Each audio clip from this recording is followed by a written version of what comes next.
Kevin McCarthy is officially Speaker of the House, but what does he have to show for it? The California Republicans' quest for the coveted gavel has come at a steep cost. A new rules package scheduled for a vote tomorrow includes a measure that would allow a single member to force a motion to vacate the speakership. It also makes it harder for lawmakers to raise spending, taxes, and the debt limit. If that package does pass, McCarthy will take office as the weakest speaker in modern American history. Let that sink in for a moment.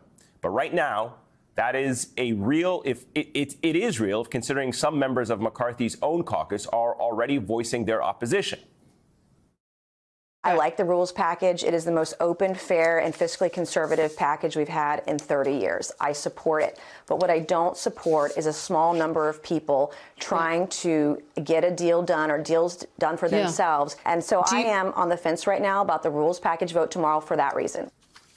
All right, so with the possibility of another embarrassing vote on the horizon, the Speaker may take some solace in the fact he can count on the support of at least one man, Donald Trump. Here he was yesterday expressing his gratitude for the disgraced ex-president. I do want to especially thank President Trump. I don't think anybody should doubt his influence. He was with me from the beginning. Somebody wrote the doubt of whether he was there, and he was all in. He would call me and he would call others. And he really was, I was just talking to him tonight, helping get those final votes. So during the four-day speakership spectacle that we just witnessed, Trump lobbied hard for the man he once referred to as, quote, my Kevin. Trump worked the phones, attempting to get members of his MAGA base behind McCarthy. In fact, here you can see Marjorie Taylor Greene during one of those votes trying to pass the phone to Congressman Matt Rosendale. The screen shows the initials DT, and Greene later confirmed Trump was, in fact, on the line. But the congressman appeared to brush off the ex-president's call, and that's telling. In the end, Trump's support for McCarthy wasn't enough to flip some of the chamber's most conservative members. 6 MAGA Republicans, including Rosendale, couldn't stomach voting for the new speaker, instead mustering a mere present vote. So has the Trump factor lost its luster? The ex-president is fresh off of a disastrous midterm performance where his once coveted endorsement looked less like a golden ticket and more like a kiss of death. Trump's own political future is still to be determined. Poll after poll shows him trailing other conservatives like Florida Governor Ron DeSantis in key matchups for the 2024 GOP nomination. And now the Republican Party's supposed standard bearer can't even manage to keep his MAGA house in order for a simple speaker vote. Let's discuss this and a whole lot more with freshman Democratic Congressman Daniel Goldman of New York. He's a former assistant U.S. attorney for the Southern District of New York and served as lead counsel for the first impeachment inquiry against Donald Trump. He's a friend of the program. First time as a congressman, though. Spoken to you many times before in many capacities. So a real pleasure. Congratulations. Thanks. It's great to be with you, Andy. Let's start with this week. Did you ever imagine when you were, A, running for office, and B, when you won, that this was how your first week in Congress was going to be? No, of course not. I mean, you go there with the express hope and purpose of actually getting down and doing the work, delivering the results that we talked so much about on the campaign, and then you're confronted with chaos and dysfunction beyond anything anyone could have predicted. It wasn't a surprise that there was going to be a speaker vote on January 3rd. Kevin McCarthy had 2 months to do this, and he sort of just decided he was going to roll into it and see what happens.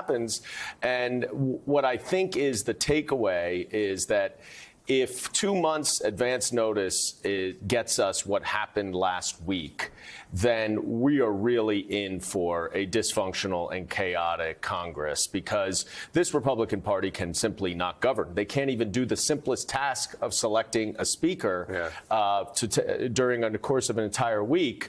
They bungled the whole 14th vote on Friday night. I mean, they miscounted. Unreal. They literally thought they had a speaker. When Matt Gaetz said present, they all got up and stood and clapped, but they didn't realize that they had miscounted. So if this is a sign of what's to come, it's going to be frustrating and really disheartening for the people who want results. Speaking of the first test for them, I guess we'll get a glimpse of that tomorrow with the rules package that is supposed to be passed. Let me play for you what your party leader said about that process, and I'll get your reaction to it. Watch.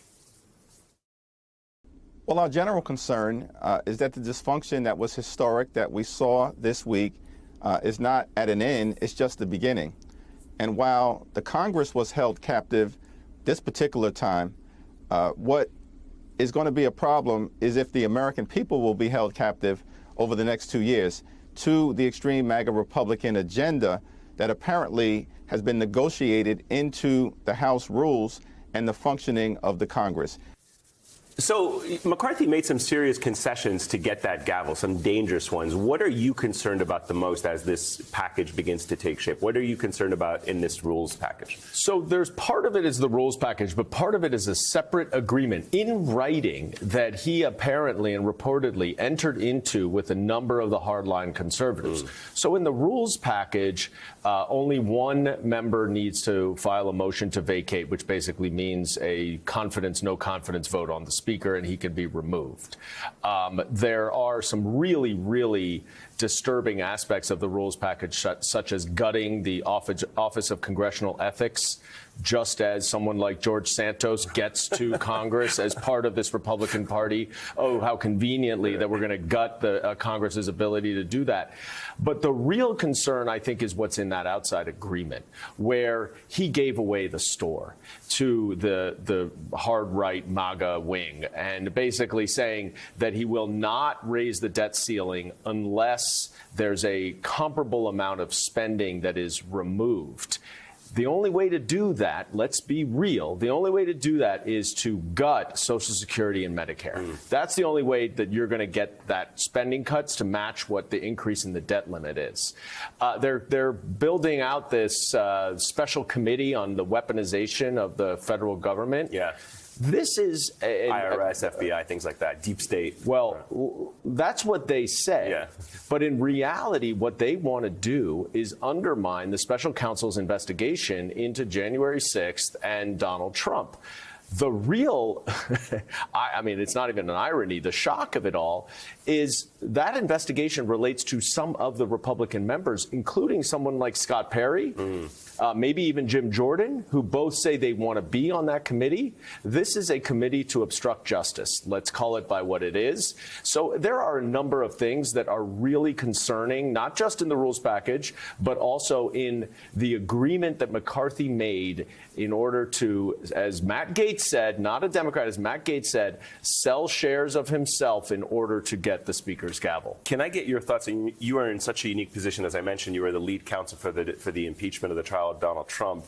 Now that the January 6th committee is done with because the Republicans have taken control of the House, where do you want to see that investigation go? I mean, now, what can Congress do? How do you still pursue accountability for the people that were responsible for the incitement on January the 6th? Well, what is really wonderful to see is the January 6th committee wrapped up their investigation. Right. They completed their work. It was an incredibly detailed, exhaustive investigation and report, and they provided a roadmap for the Department of Justice, for the special counsel's office to follow the evidence. And so what I expect is the accountability now transfers from Congress over to the Department of Justice to truly hold accountable those people who violated the law. So that is what I think we will see in terms of true accountability. But there is a lot of legislative priorities that I certainly want to bring, including access to the ballot, preserving and protecting